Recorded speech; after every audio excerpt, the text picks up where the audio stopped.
Selamat pagi, Assalamualaikum warahmatullahi wabarakatuh. Berjumpa kembali dengan Budi Raharjo di Padepokan Budi Raharjo. Kita mulai dengan ngopi dulu. Ini kopinya mana? Belum ngopi, sebentar lagi mau ngopi.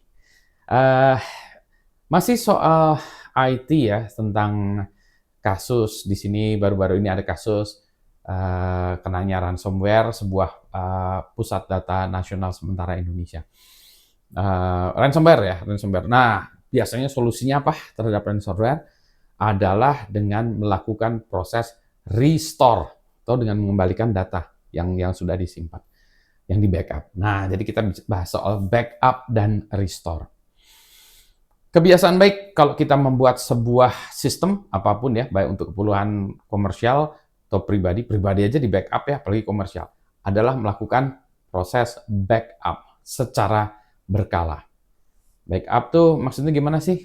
Nah, kalau kita punya aplikasi, biasanya sih aplikasi bisa kita install ulang ya. Misalnya kita punya aplikasi Anda, mungkin Anda punya aplikasi apa ya, productivity Office gitu ya, Microsoft Office, LibreOffice atau apapun, itu bisa diinstal ulang. Kalau ada masalah ya kita tinggal install ulang. Yang penting bukan aplikasinya itu ya, adalah datanya. Aplikasi transaksi juga yang penting adalah datanya, karena datanya itu sangat unik dan itu nggak ada di tempat lain ya.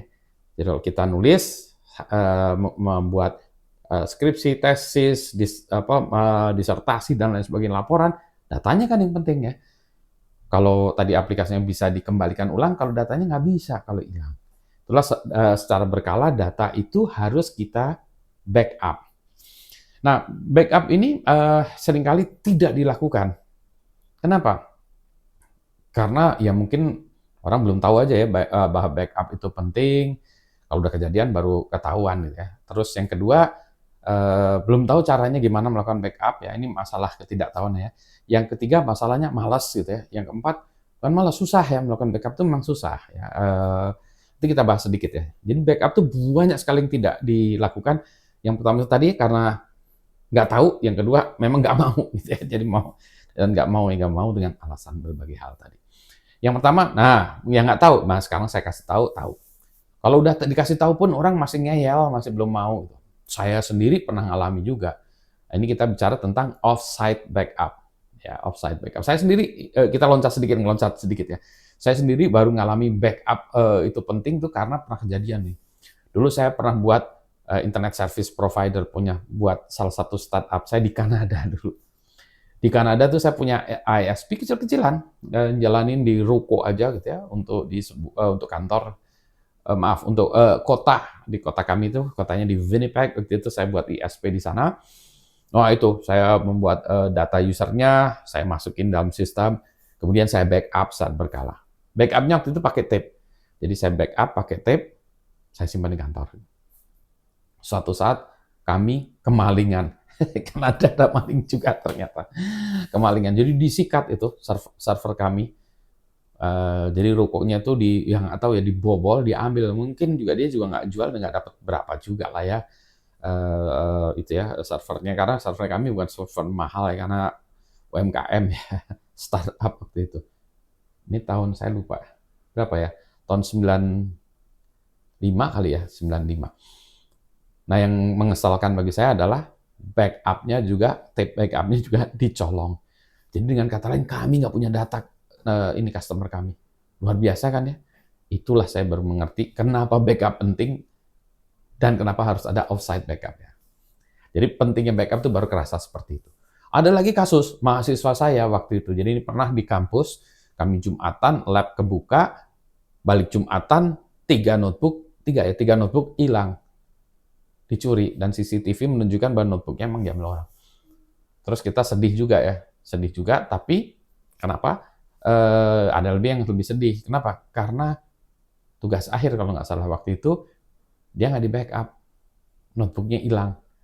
Wah, nangislah dia, karena kerjaan dia nggak ada. Saya bilang, next time, kerjaan kamu itu kamu zip, kamu kirimkan ke account kamu sendiri, di email kan ya. Jadi kalau ada apa-apa di notebooknya hilang, masih ada di email kita. Atau ke emailin ke teman.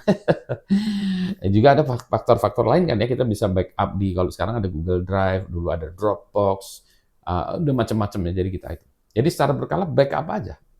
Worst case adalah kirim email ke temannya, nebeng ini datanya. Nah, balik lagi itu, jadi itu backup sangat penting ketika kejadian insiden tuh bisa macam-macam. Yang sekarang lagi ramai kena ransomware. Tapi bisa juga kebakaran, kecurian, pokoknya ada banyak hal yang membuat kita hilang datanya. Kena petir, macam-macam lah ya. Hard disk rusak, itu udah ini ya sering. Gitu ya, jadi pentingnya backup. Nah, kenapa backup itu tidak lakukan karena susahnya tadi ini kalau tadi mau nggak mau, sekarang mau melakukannya susah. Susahnya kenapa? Nah, tergantung dari sistem backup-nya. Data kita kalau ukurannya gede, terabyte itu nge-backup susah. Maka backup itu tidak dilakukan secara semuanya, itu yang kita sebut full backup. Full backup biasanya dilakukan secara berkala tapi tidak tiap hari. Full backup itu ada yang melakukannya seminggu sekali, ada yang 2 minggu sekali, ada yang sebulan sekali. Full backup. Ini dulu ketika saya menjadi admin di Kanada melakukan full backup, saya lupa ya. Saya lupa nih karena di lab ya, saya yang jadi admin di lab itu saya bukan kebagian yang melakukan backup ini, tapi ada kita menugaskan ada seseorang ya admin yang melakukan backup. Terus tahu saya 2 minggu sekali atau sebulan sekali karena kita nggak ini sebulan sekali rasanya full backup. Jadi semua sistem termasuk aplikasinya itu semua kita backup.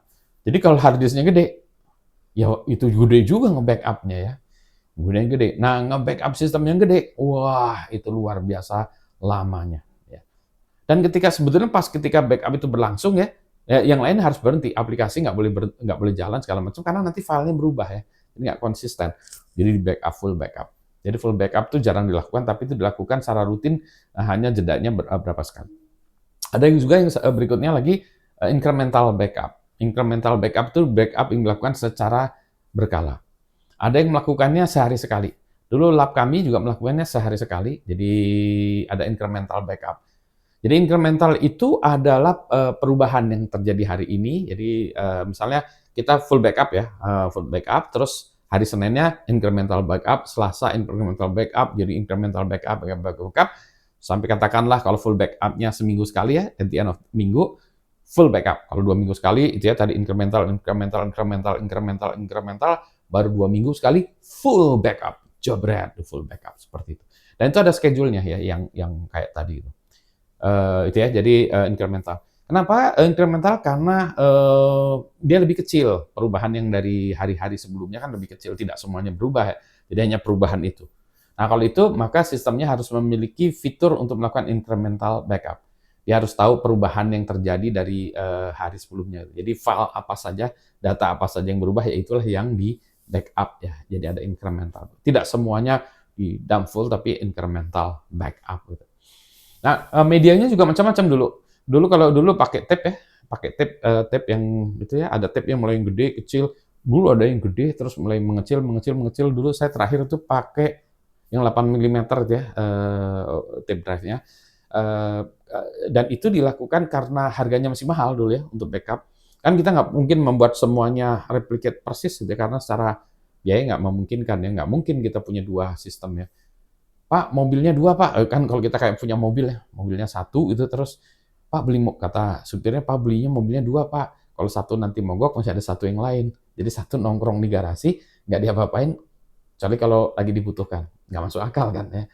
Nah, biasanya nggak gitu, cuma bannya aja yang diserap kita, ya, terus apalagi diserap, tapi tidak seluruh mobil. Ini juga gitu, incremental backup begitu, karena mahal dulu, maka juga melakukan take backup-nya dulu juga tidak seluruhnya tuh. Jadi kalau misalnya kita incremental backup 2 minggu gitu ya, atau seminggu, itu ini juga misalnya 2 minggu ya, tapi tape kita cuma punya 7, gimana caranya tuh? Jadi ini Senin, Selasa, Rabu, Kamis, Jumat, itu habis itu ditimpa lagi.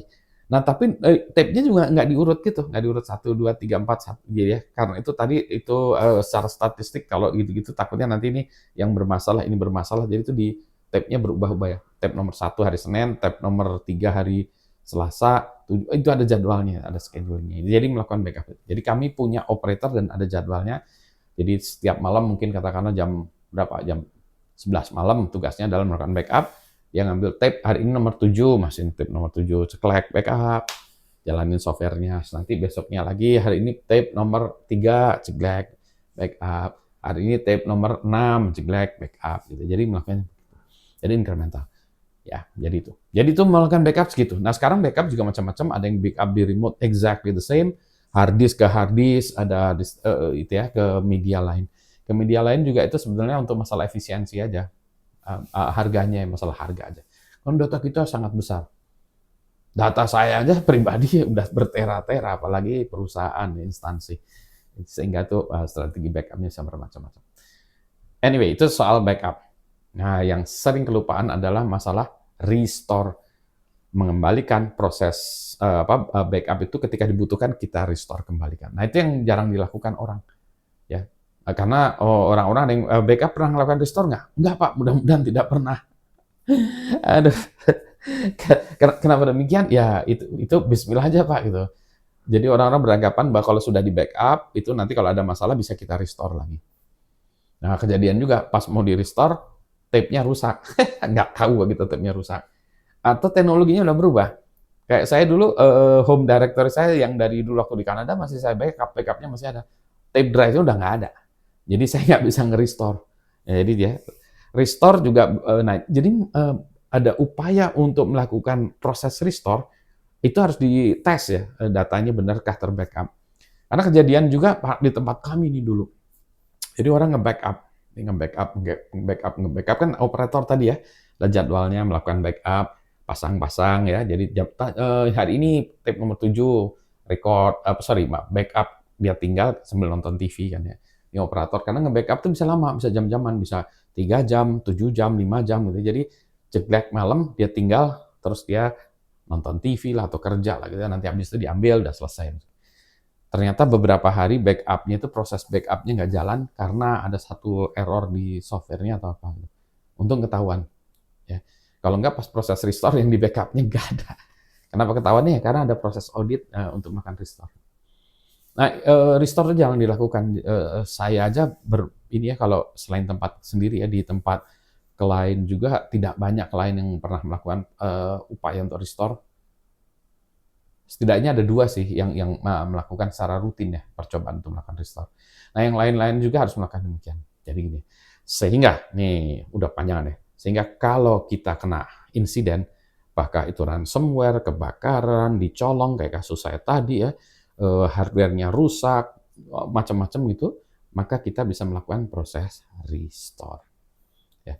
Jadi proses backup itu sangat krusial. Restore juga harusnya dilakukan upaya percobaan, tapi ini jarang sekali dilakukan ya. Demikianlah cerita saya tentang backup dan restore. Semoga ini memberikan pencerahan ya kepada Anda semuanya. Dan semoga kita tidak terjadi insiden. Ini kan kalau terjadi insiden ya, lagi kalau-kalau. Mudah-mudahan tidak lah ya. Penting semangat. Assalamualaikum warahmatullahi wabarakatuh. Sehat semuanya ya. Saya mau ngopi dulu. Ini ada di belakangnya ada sedikit tambahan. Ada orang bilang, ini ada yang komentar waktu itu. Kirain orang bule. Ya, kenapa? Karena rambutnya bule. Rambutnya putih. Setelah ngomong ternyata orang Indonesia. You know, I should have spoken in English all the way through from the beginning so people might think I am a bule. Which probably I am. You'll never know. If I start everything in English, I'm just going to start everything English. Probably I'm just like Bobby Saputra, the IT version of Bobby Saputra. Sorry joke-nya. Ya, kelewatan. Assalamualaikum.